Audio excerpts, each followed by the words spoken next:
Well, welcome to a FarmDoc Daily Webinar. I'm University of Illinois Extension's Todd Gleason. This is our first look at the 2026 crop insurance decisions. We're joined by Gary Schnitkey, agricultural economist here on the Urbana-Champaign campus, along with Nick Paulson, also an ag economist, to talk about the crop insurance decisions that farmers across the whole of the country will be making, particularly as it's related to corn and soybeans.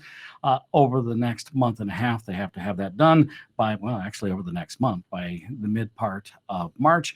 Nick Paulson is here. He's going to begin our program. Nick, thanks for being with us. This floor is yours. Thank you, Todd, for the intro as always, and joined here by Gary. And as Todd said, we will be going through some of the crop insurance decisions that are now rapidly approaching here for the 2026 crop year, at least for those here in the Midwest planting crops that have the March 15th decision deadline. We've actually been thinking about this for quite a while, but we're now getting into the price discovery period, just barely a month out from that enrollment deadline. So in today's webinar, we're going to spend a little bit of time talking about some of the changes that were made to the crop insurance program, the bigger changes that are going to be impacting basically all users of the federal crop program here for 2026. And then we'll shift into, thinking about, how those changes should maybe impact the way you're approaching your decision-making for crop insurance for 2026. And then we also want to, we'll do a live demo, hopefully, and highlight what I think is a really cool tool that the FarmDoc team, in partnership with the National Center for Supercomputing Applications here on campus, just recently released, highlighted in the Tuesday FarmDoc Daily article this week. And that is the insurance evaluator. And that includes information both on your underlying coverage, most people using RP for that. And then for this iteration, because of the changes, incorporated some really nice ways to look at the decision to add or not coverage from the supplemental coverage and enhanced coverage option programs, SCO and ECO. So the changes we're going to highlight here really all stem from the One Big Beautiful Bill Act that was passed, officially signed into law on July 4th last year. And, we've seen this slide before, potentially in one of our presentations or webinars that we've already done. But the One Big Beautiful Bill Act was a major reconciliation bill. It impacted much more than agriculture. But within it, it did have provisions that directly did make some changes to some farm bill programs. Specifically, there's some additional funding for commodity programs that we've covered in articles and presentations we made. We will be having a webinar in this series addressing those more specifically, but also some changes to crop insurance, which is going to be our focus for today. So kind of a summary of these things, and we'll come back and re-summarize these items at the end of this first section. But the One Big Beautiful Bill Act did increase subsidy rates for the combo products, those farm level plans. Many particularly in the Midwest and Illinois, particularly use the revenue protection or RP plan. Also applies to the traditional revenue insurance, RP, HPE, revenue protection with the harvest price exclusion. And then also those that use yield protection coverage. Subsidy rates on those did increase. We'll show you some details on that in a second. Big increase in the subsidy rate for that supplemental coverage option. Outlined in that One Big Beautiful Bill Act. And then RMA has since, I think it was announced by press release in August, that RMA is also implementing that same higher subsidy rate for the enhanced coverage option, as well as some other similar supplemental area plans. But we'll be focusing here our discussion on SCO and ECO. And then the other kind of big one, again, kind of tied to the Farm Bill commodity programs, ARC and PLC. The ability to use that supplemental coverage option plan as part of your crop insurance portfolio is no longer impacted or tied to your ARC and PLC decisions. So you don't need to worry about making sure that the acres you want to cover with SCO are enrolled in PLC anymore. It doesn't matter which program that you're in. And that is a really nice change because now we don't have to tie those commodity title decisions to the crop insurance decisions. And oh, by the way, you will not be making your commodity title decisions this year by March 15th. That has been delayed for a while. Yeah, so particularly nice with the delay in that deadline because you may not even know what you want to enroll in yet. You don't even have to worry about it anymore when you're thinking about your crop insurance choices and that SCO program. So we had written about some of the proposed changes that did end up in that. What at the time we wrote this article, it was the reconciliation bill. Didn't have the one big beautiful name yet. The changes we highlight in this article were implemented. Specifically, what those changes were some of the increases you see there in the blue header columns. For basic and optional units. And again, this applies to all three of those combo products. And so if you're looking at the subsidy rates there, they were increased pretty much across the board at nearly all coverage level available. About a 5 percentage point increase at the 55% all the way up to the 75% coverage level on basic and optional units, 3 percentage point increase for the 80 and 85% coverage levels. Those then translated also to increases in some of the enterprise unit subsidy rates, specifically 3 percentage point increases for the three highest coverage levels available, 85, 80, and 75%. And one thing I would note here is let's look at those 80 and 85% coverage level subsidy rates. And I'm going to go over to enterprise units. And if you're at 85%, it's a 56% rate, which means the federal government is paying 56% of the premium. If you drop to 80%, it goes up to 71%. And that's one of the reasons why you see that big difference between 85 and 80%. And then you go to 75% and you've maxed out on the premium subsidy from the government. And oh, by the way, if you still want higher coverage levels, we can think about ECO. We're making some trade-offs there, but that becomes important when we look at those premium levels. Yep, and we're going to talk about kind of that thinking and strategy about adding ECO and maybe changing those underlying coverage levels. A lot of that's due to these subsidy rate changes and the big subsidy rates you get as you lower coverage on some of these combo plans. So again, the supplemental enhanced coverage options, just a quick review here. We've done deeper dives in these products as they were released. I think 2015 might have been the first year SCO was available. 2021, I believe, was the year ECO was rolled out. But these are area, and in Illinois' case, I think everywhere it's a county-based product. There are examples in the U.S. where area does mean something different than the county, but in Illinois it's county. So these are products that provide county coverage that supplement, add to the coverage from an underlying farm level plan. So you have to buy an underlying plan to be able to use these things. Again, most cases here in the Midwest and Illinois, we're looking at RP as that underlying plan. The changes to SCO specifically in that One Big Beautiful Bill Act increased the premium support rate from what was already a pretty high rate of 65% to 80%. So again, that means that 80% of the cost of that product is being covered by the government, 20% by the farmer. And then again, not specifically in One Big Beautiful Bill, but RMA administratively chose to raise the subsidy rate on ECO and similar products to that 80% level starting in 2026 as well. The other change that's made to SCO, which actually kind of creates a little bit of confusion, I think sometimes, although it shouldn't. It's a change, but they're increasing the coverage level from 86% to 90% on SCO. That actually won't be phased in until 2027.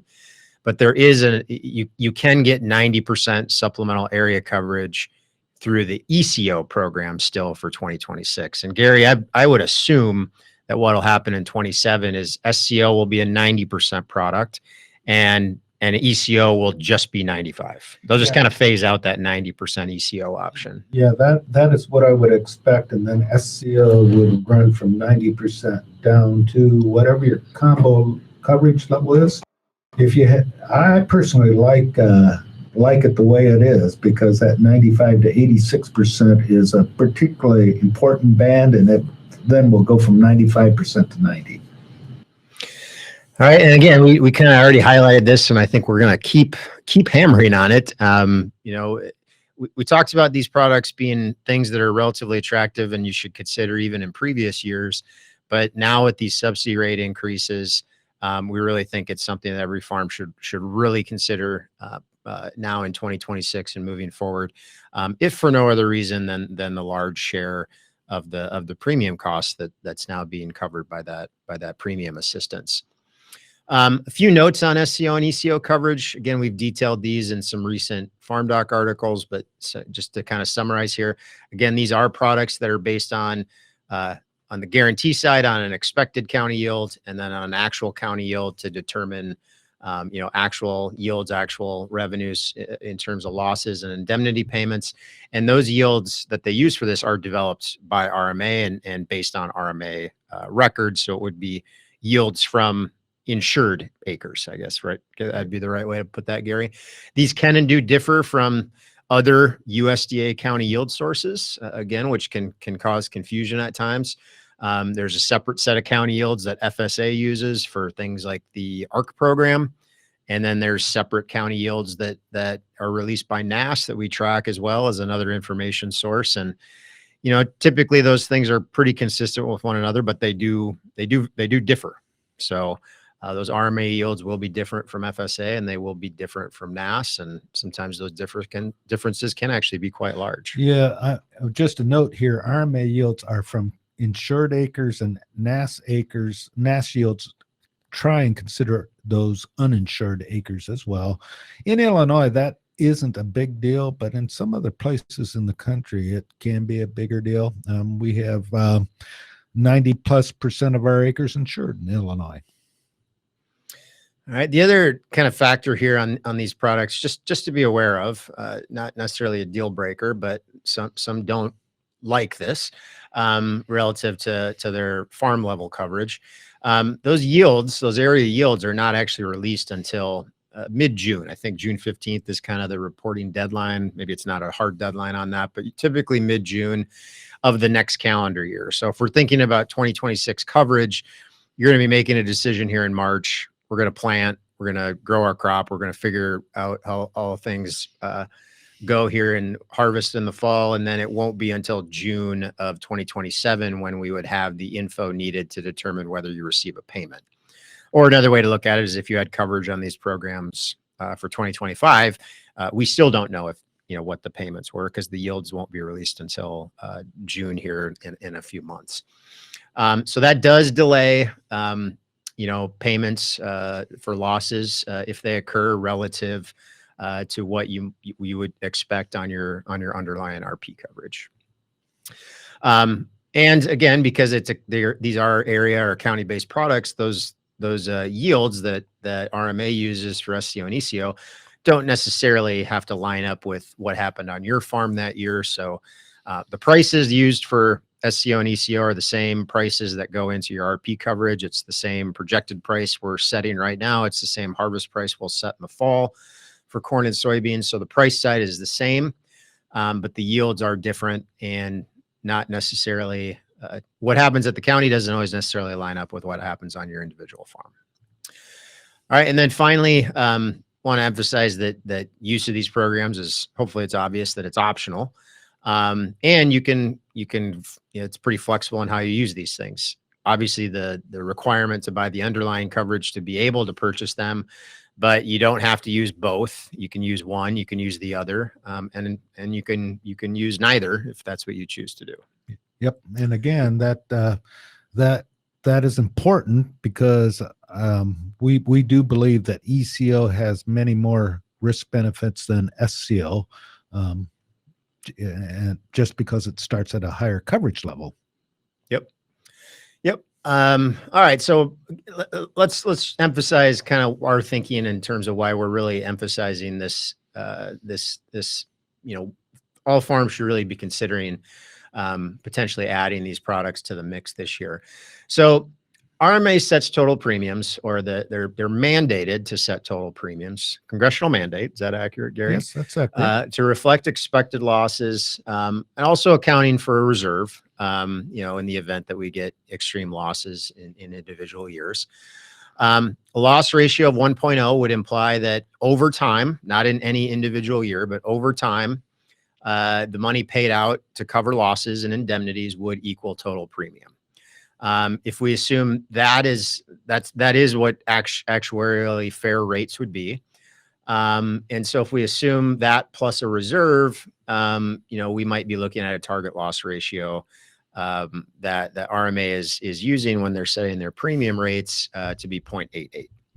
All right. So again, accounting for the reserve, we would expect indemnities over time to not quite cover the total premium cost for the product. However, premiums are subsidized. So in addition to the risk benefits that farmers might get from these area products, with that high subsidy rate, even with accounting for the reserve, farmers should receive back more in payments than in total premium over time. Not necessarily every year, but they should through time earn a positive return on these products. Those indemnity payments are also going to incur in years typically when it's more likely that losses are experienced at the farm, even though it is county coverage. We would expect more often than not county losses would coincide with farm losses and vice versa. And again, over time, you'd expect a net positive return on those farmer paid insurance premiums after the subsidy is expected. And in fact, again, accounting for that reserve, if RMA is setting premiums per if they're doing a good job of meeting that mandate for premiums reflecting losses, we're looking at what would be an implied 340% return on any farmer paid premiums you put into those programs. Yep, that's pretty good, but over time. In some years it'll be zero because there's no loss experienced and you're paying a premium and you're not receiving an indemnity. But over time, we would expect larger indemnity payments relative to what's paid in farmer premium. Yep, that's big. Yep, that's a pretty good return.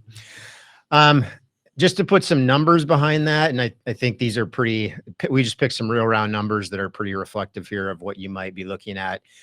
So we're starting with the farmer premium and kind of working backwards here to explain this, even though that's, they start with total premium and then go to farmer paid premium in the program. But from a farmer's perspective, what they care about is that out-of-pocket cost in the first column. So if we're looking at an SCO policy here, we'd be looking at something, if you're carrying 80% RP under that SCO program, we'd get about a $3 premium probably in most central Illinois counties. ECO 90, again, that'd be covering from 90% down to 86% of that county measure. That'd be about a $4 premium, $11 for that 95% ECO policy, which is covering from 95 down to 86 here in 2026. Divide those by 0.2. That gives you what the total premium must be for those policies. That's putting the subsidy back in. And again, if we use that 0.88 loss ratio, we would expect the indemnity from those, again, average through time to be about $13 for SCO, close to $18 on ECO 90, over $48 per acre on ECO 95.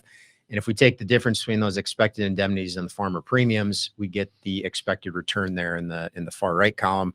Again, just gives you a sense of, again, through time, we would expect a $10 positive return on SCO, close to $14 on ECO 90, and over $37 per acre back more than what's paid in premium for that 95% ECO policy. I know this is really clear, but the farmer pays $11 on ECO 95 and over time would expect to make $37.40 on that payment. Expect to receive $48.40 and yes, make $37.40. $37.40 is the difference between what they're going to get in payments and what average through time. Always got to make sure that's clear. Which is where we get the 340% from?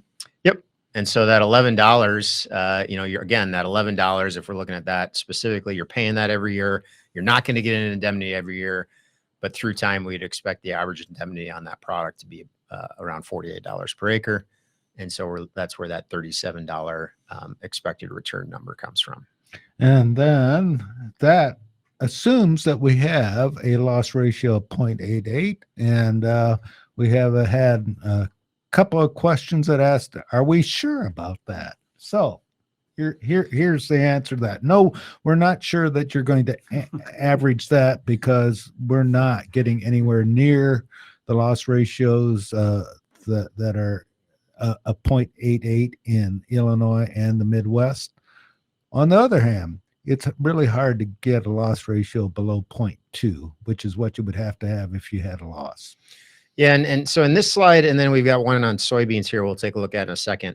The thing here, this is looking at some historical experience, and granted, this is only over a 9-year period from 2015 to 2023. Gary has put this together. Correct me if I'm wrong, Gary. This does incorporate the 80% subsidy. Yep. But it is using, just because we do want to make a point here on how RMA changed expected yields, which could improve performance of this in the future. But the historical performance here, even if we retroactively applied that 80% subsidy, there's plenty of examples of counties here, and they'd be the ones in orange, the 2 shades of orange here, that have not received back more in indemnities, at least over this 9-year period we're looking at, than what was paid in those premiums. Again, even if we adjusted up that subsidy rate and had the premium cost here reflective of what the new higher subsidy rate is. And there's another question. ECO sounds correct, but SCO does not seem correct. And I would agree with the person that raised that question.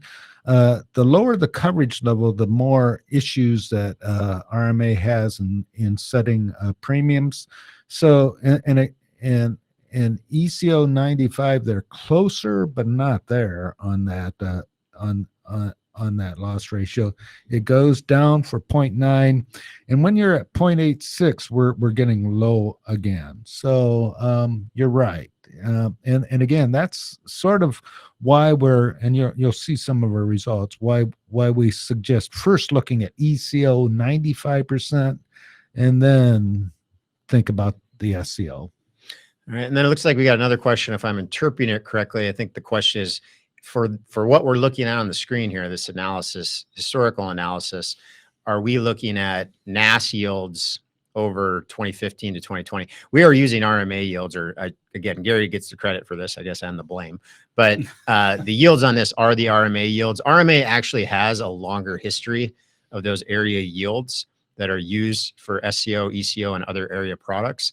And so we can do historical analyses that actually go further back than even when those products existed to see how they would have performed. The 2015 to 2023 here shown in this figure is over the period in which it actually operated. So yep. And this is SCO. That's a good point too.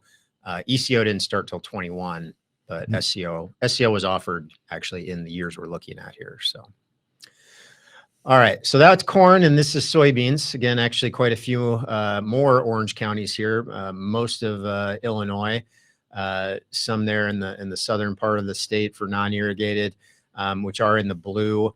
But again, historically, plenty of examples, even if we go back and add that 80% subsidy rate into this, which is what was done here, plenty of examples of where, at least over this 9-year period, we haven't seen that positive return we would expect.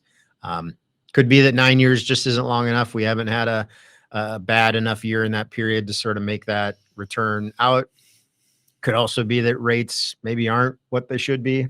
But, this is kind of the historical experience we've had compared with what we would expect if rates are correct. The question here, this is at the 80% subsidy, by the way, and it's only up to 90%.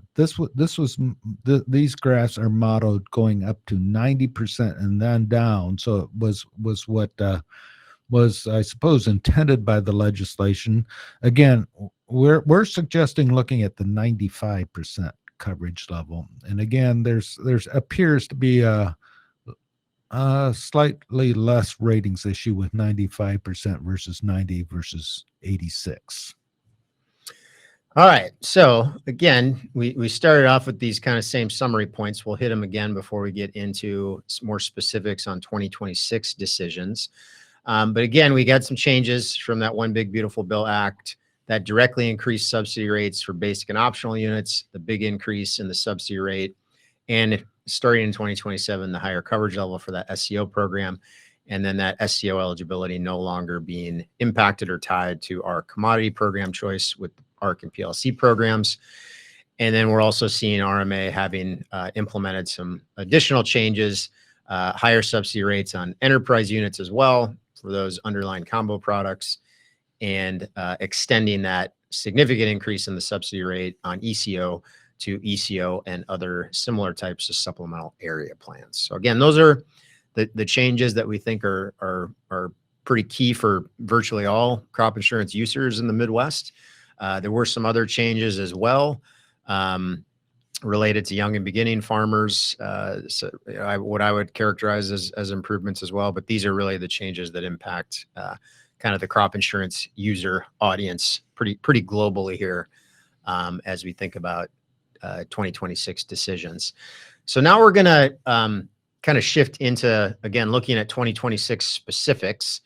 And we're going to show you where we're at in the price discovery period and how things are looking right now with, of course, emphasizing that there's still over half the month to go, I guess, in February. And so these are not finalized values, but these are where we would be at. And this is info directly from RMA and their price discovery website that you can see, and they update daily.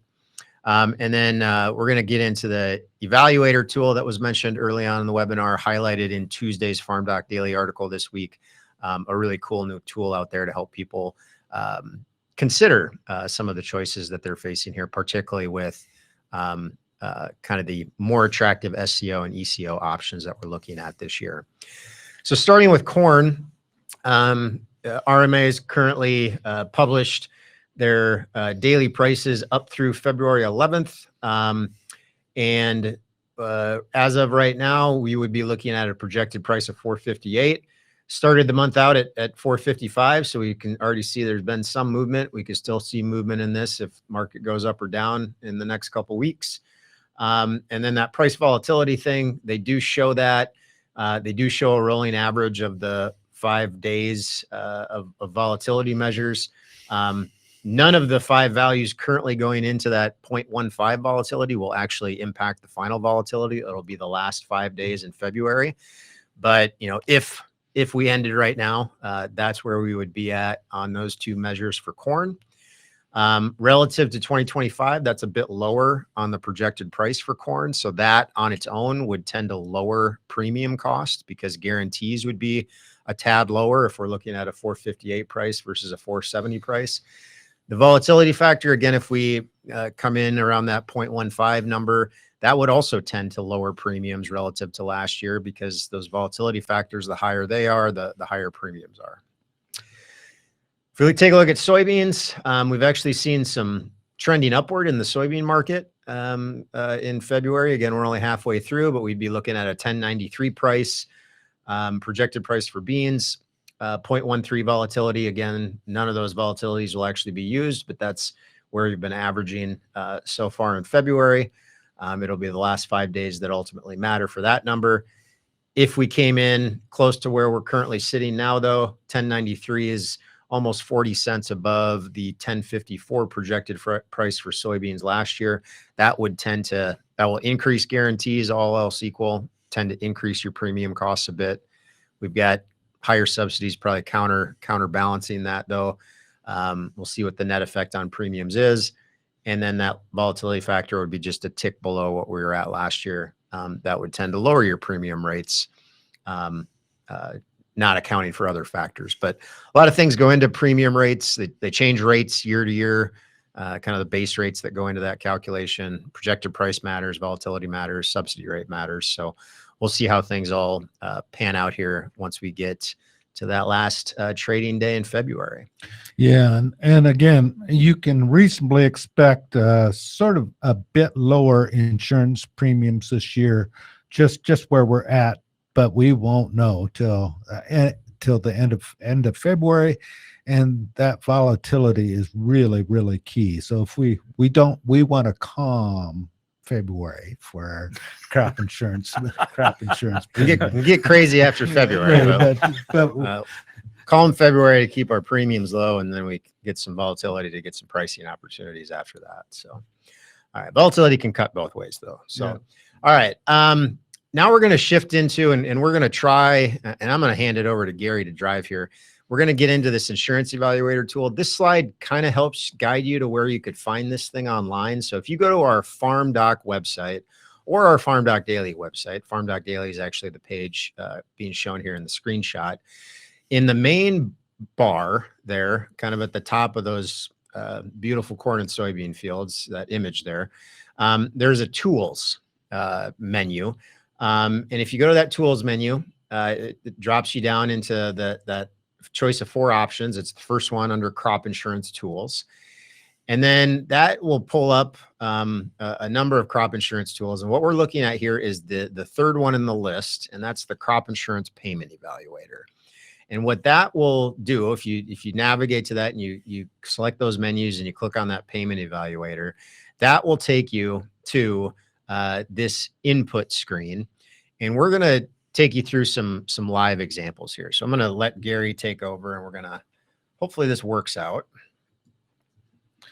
Yeah, the famous last words is that we hope it works out, and you should be seeing this live right now. When you come here, what you're going to see is this farm information sheet, and you'll be able to choose a state. And we have loaded in here Illinois, Indiana, Iowa, Minnesota, and Iowa. We're working on adding some more states. We can select a county, and I'm going to select DeKalb County because that's what I selected before. It really, the counties I looked at, the results are going to be roughly the same. I'm actually going to do soybeans. I'm picking soybeans this year because most people have not thought about SCO with soybeans because they've probably been taking Ark County in the last several years, and SCO wasn't available.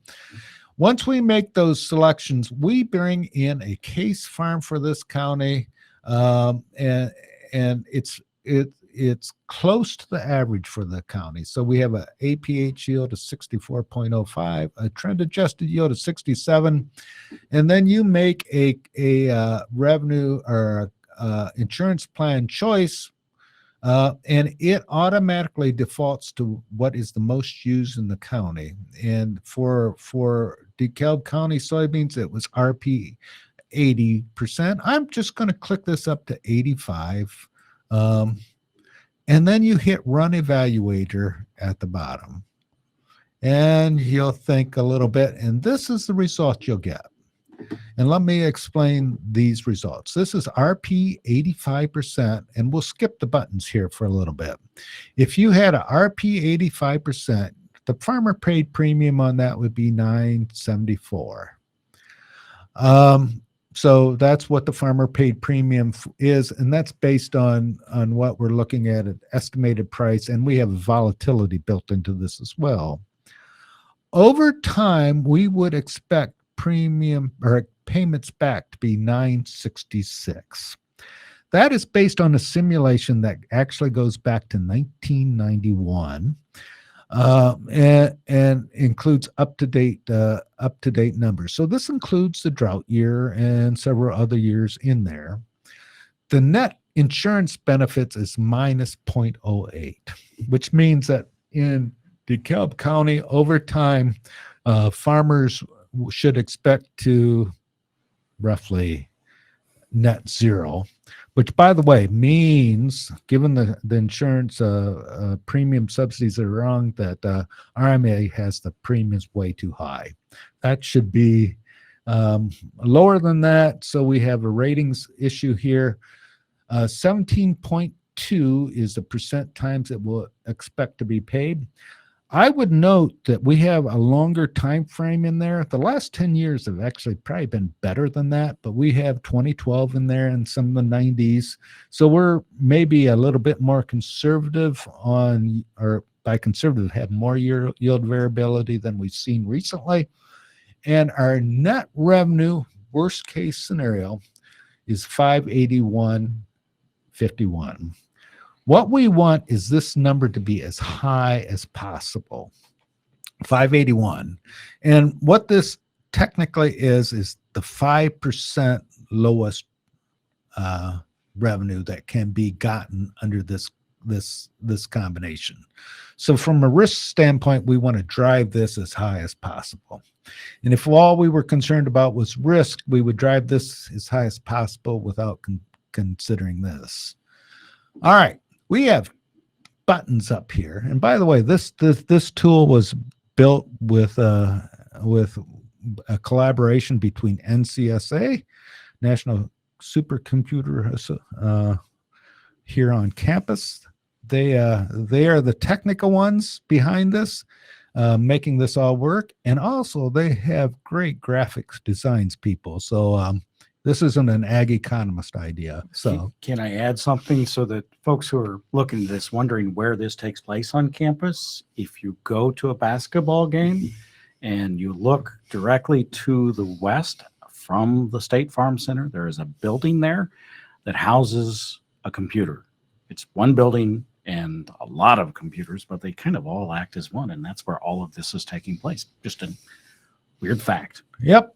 So this, if you click on here, this is going to put supplemental coverage on this RP policy. And you're going to notice that these change a little bit.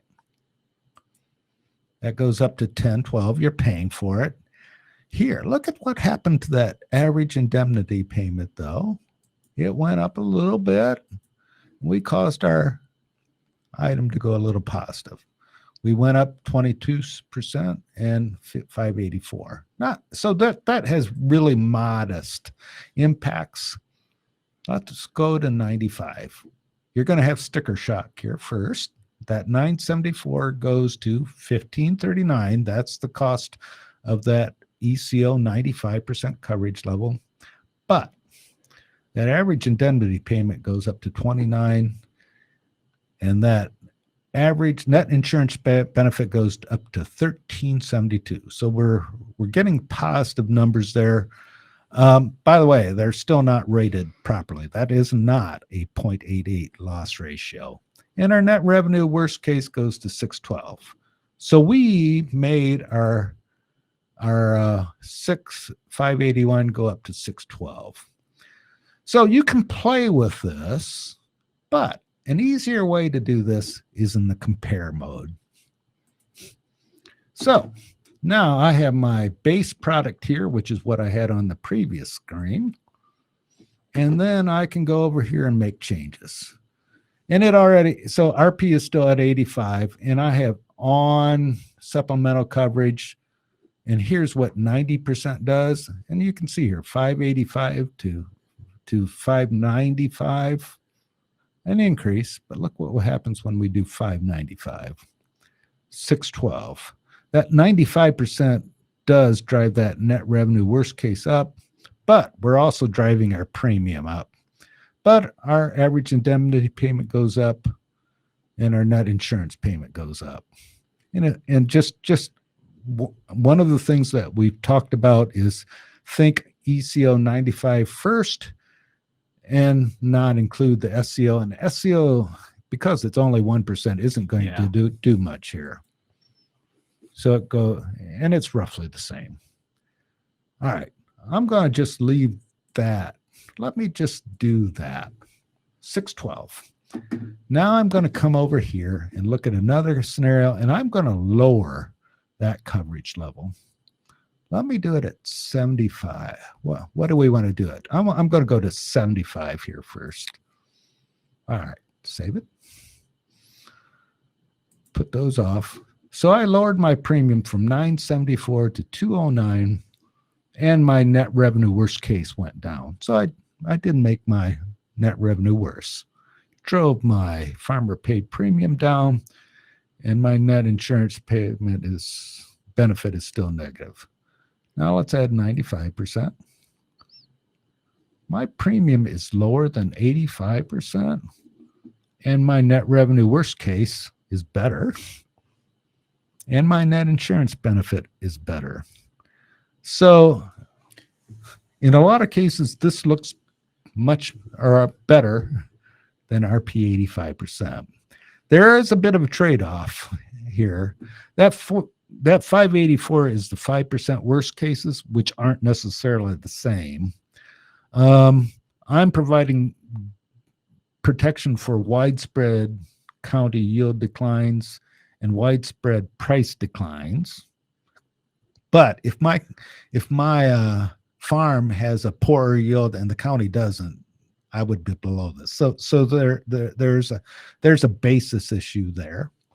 But overall, you can think that I can lower that, get actually better risk protection from that standpoint. And let me just show you this for 90%. See, I go down. I go down in net insurance benefit, and I go down in net revenue.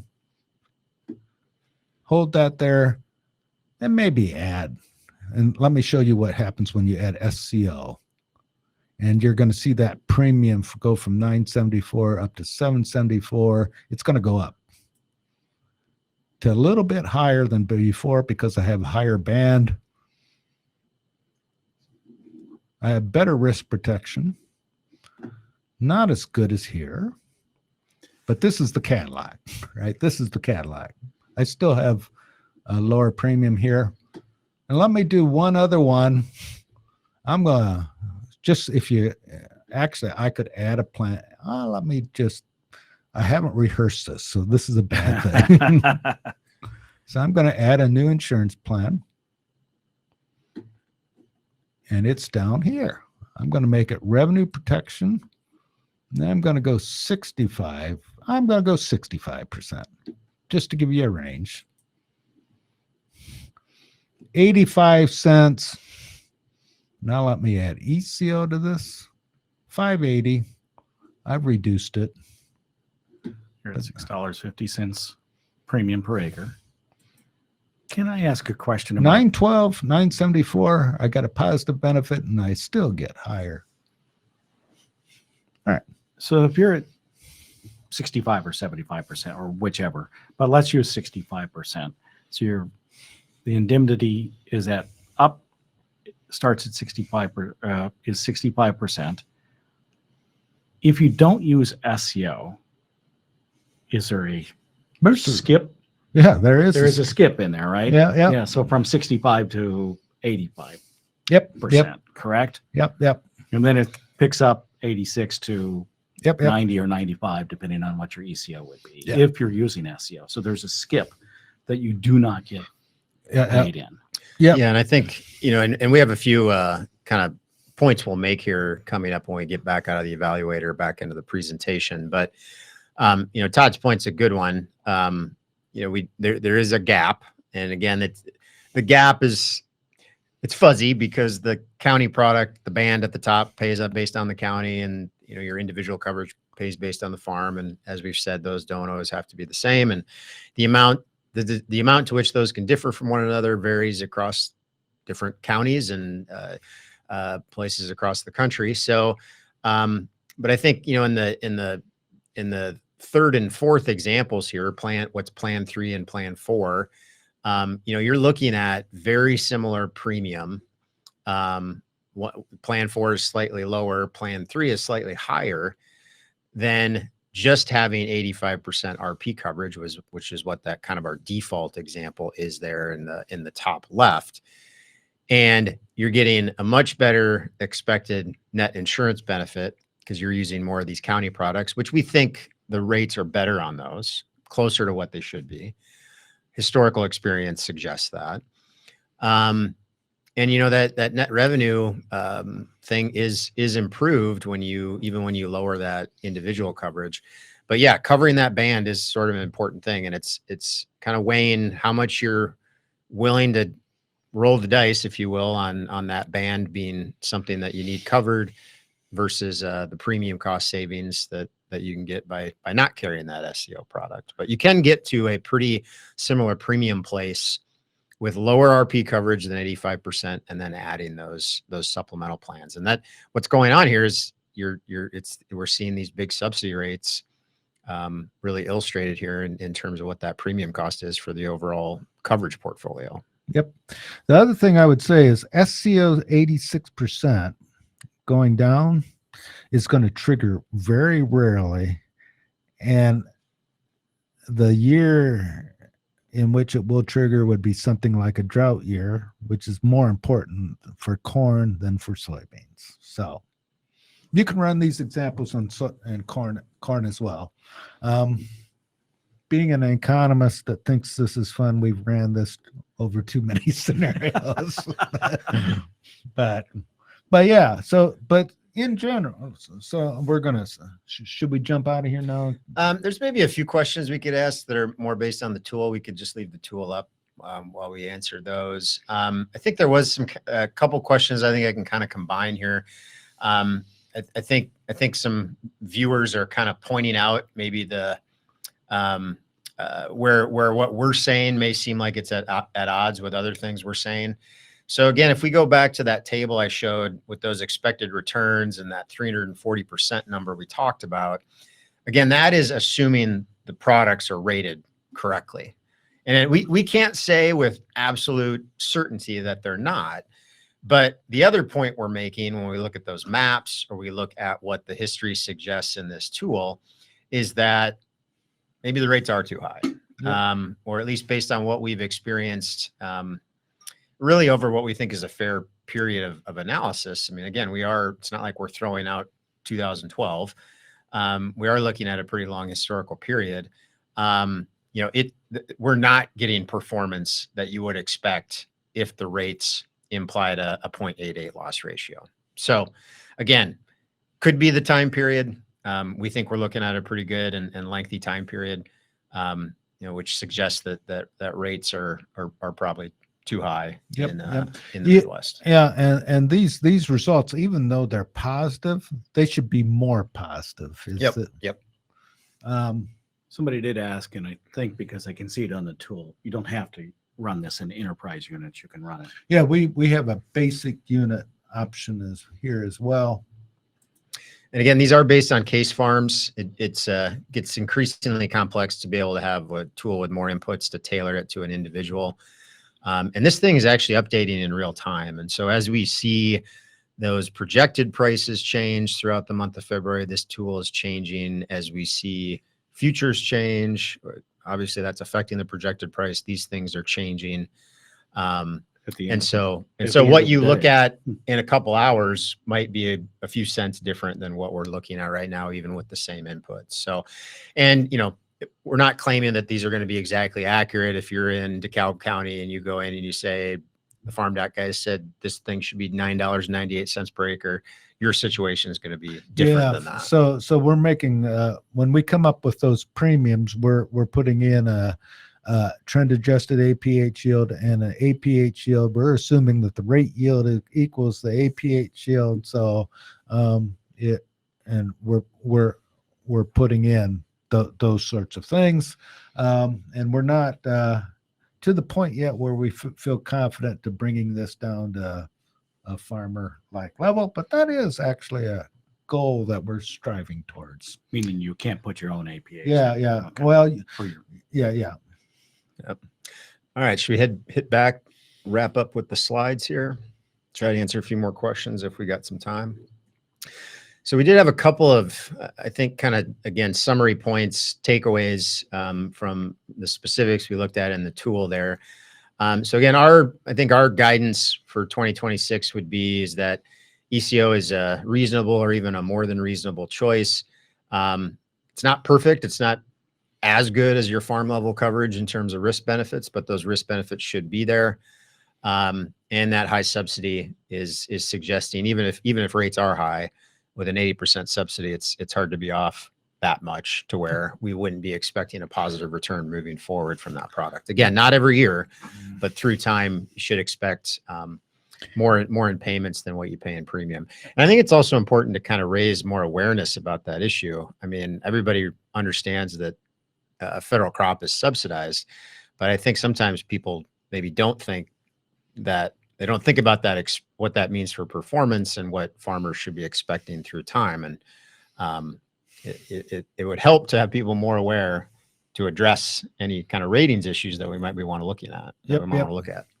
Yeah, this varies by parts of the country. So Yep. let's just say that. 95% coverage maximizes those risk and return benefits. And again, I think we'd say ECO might be the one you look at before SCO. If you start lowering your underlying coverage, though, I think that ECO thing comes, my opinion, SCO, that band of coverage becomes more important the lower the coverage level you're looking at. It's your RP or whatever underlying plan you're looking at. And then kind of our last couple points here, SCO may not be needed if you're carrying higher coverage levels. But again, if you're going to drop that RP coverage to try to generate some premium savings, take a closer look at SCO. And then, some farmers may be thinking about that, particularly on the premium cost side of things, given the return environment we're in and trying to cut costs. I don't think crop insurance is an area we want to be the first area we cut costs in necessarily, but we understand that people are looking at all areas here for that. SCO can cover that gap. And again, I would come back if you're the adding ECO should increase returns over time. It may not do it this year, but it should. So really do take a look at that. Okay, given all of that, there are several questions. I'm going to let you all take a look at those. We do need to thank our FarmDoc sponsors. I'll take time to do that now. They include the TIA Center for Farmland Research, CoBank, Compeer Financial, Corteva AgriScience, Farm Credit Illinois, the Illinois Soybean Association, the Illinois Corn Growers Association, Growmark, and of course, John Deere. We have some educational partners, which of course include the College of Agricultural, Consumer, and Environmental Sciences right here on the Urbana-Champaign campus. That's who we all belong to, along with the University of Illinois Extension, and of course, the Department of Agricultural and Consumer Economics, along with the Gardner Agricultural Policy Program and FBFM. That's the Illinois Farm Business Farm Management Association. Again, if you'd like to see this program, you can always visit our visit our FarmDoc website at farmdocdaily.illinois.edu. There is an archive there. It's probably easier to go to YouTube directly, youtube.com/@FarmDoc. Again, that's youtube.com/@FarmDoc. So what questions should we take up first? Well, the first one up there, I think this is a question we've gotten a number of times, and I actually learned more about this in some of my Southern Illinois travels that we mentioned earlier. And that's if we have any information on a product called MyECO. And I am assuming that is a product that is a private rider that, depending on, what agents are in your area, what they're carrying, what kind of providers they're working with, may be able to offer you that or something like that. And that, I think, is part of what they call a family of offset products. And what those things do is they address the basis risk issue associated with those county-based supplemental plans. And so if, for example, the county does not trigger one of those 95% loss payments on ECO, but you do have a loss on your farm that would be triggered at the 95% level, that program would step in and cover the difference. Or if the county triggers a loss, but your loss was a little bit bigger, that offset product would cover the extra part of the payment. If there's no loss on your farm and the county triggers, you still get the ECO payment, but the offset wouldn't pay you anything in that case. So it's kind of taking care of the situations where your farm experiences a loss at that 95% or 90% or 86% level. And that MyECO is the private rider that provides that offset protection. Those are not subsidized. We want to make sure people are aware of that. You'll probably notice that when you see the premium, but it is just an offset. So the cost isn't as high as you might necessarily think it might be without subsidy. Obviously, people can take a look at them if they're available. They don't have to be available from every agent. It's not like federal crop where they have to provide it. It really can vary based on the folks you work with on your insurance choices. So, Gary, you have any? No, the other thing, take a look at them if you want. Remember, again, as Nick said, that they are not subsidized. I would also check to make sure that there aren't limits on them as well. Some of them may have a limited range in which they pay to limit the liability of the crop insurance company. So really do take a look at the details and make sure what you're buying is what you believe, or what you're buying is what you want. Yep. See, we got it's well, some nice compliments on the tool, and Well, you look at it, and I'll take you Yeah. through a couple of other things. You see if there's something else up there that you want to address. By the way, we have to give credit to NCSA for the tool design, user experience. user experience. Yeah, it's really good. It looked like it was really Yeah, simple to use. So there are a couple of things to think about going forward. Of course, you can always read the article that Gary and Nick have written about this. There probably will be more coming up on the FarmDoc Daily website. It's at farmdocdaily.illinois.edu if you want to see them in person. I'm sure they'll be out and about before March the 3rd. That's a Tuesday at the All Day I Got Look at the Beef House in Covington, Indiana. This is a conference that I have helped to organize for the better part of 36 years. This is the 36th annual event. If you want to go to the Beef House, get a lunch there, we have a great day planned for you. Many of the FarmDoc team will be there, along with the crop scientists from the U of I. And if you listen to WILL AM 580 or willag.org, myself on the air or on the podcast from the FarmDoc site, frankly, you can find it there on YouTube. Then you'll see some of the analysts that are along too. The cost is just $40 for that. We hope that you will join us for that. Now, what else have you found that you find? So I'm gonna back up here. Sorry, Gary. One of the last questions that came in was a question related to prevent plant acres, and I'm glad that question came in because we kind of jumped over that last point here on this slide. So I went back to this slide, and again, this guidance we're giving on thinking about maybe lowering individual coverage, using ECO, maybe adding SCO. Areas where prevent plant is more of a factor. I think maybe the guidance does change a little bit, right, Gary? Yeah. So if prevent plant is your concern, and there are certain areas where that will be the concern, you really have to step back and think about lowering that RP coverage level, because you are lowering that prevent plant payment as well. So many parts don't concern themselves with that too much, although 2019 may suggest there is some risk out there. But yeah, so be aware of that. One other thing that's here is that the tool does default to a 100% protection level on the ECO and SCO products.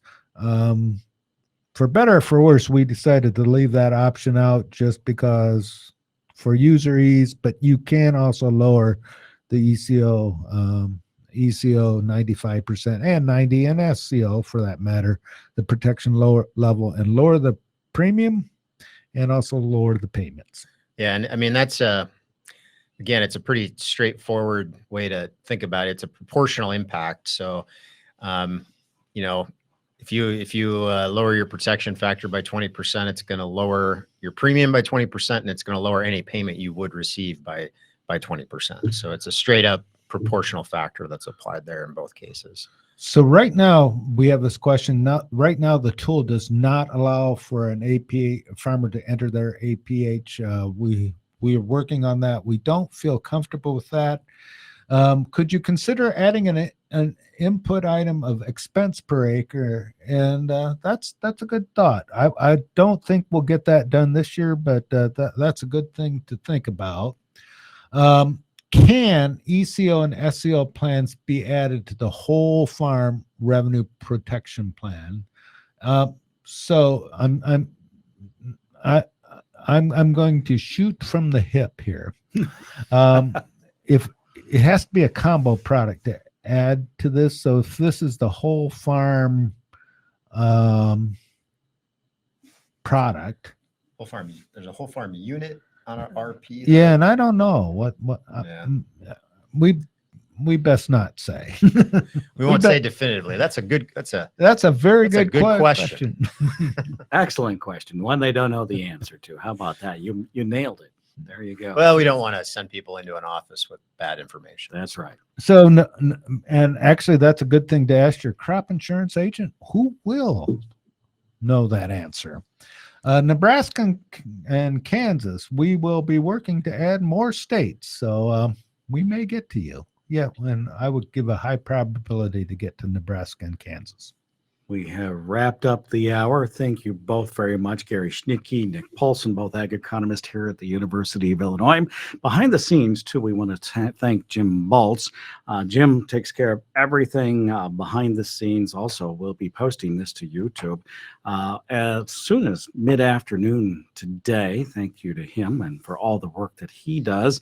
I did not mention how you get yourself registered for the All Day Ag Outlook. You can do that in two different ways. You can go to the FarmDoc Daily website, look under webinars and events. It will be there. It's the All Day Ag Outlook at the Beef House in Covington, Indiana. Or if you listen regularly and go to willag.org, willag.org. The link is there as well. Thank you for being with us and joining us for this FarmDoc Daily webinar. I'm University of Illinois Extension's Todd Gleason.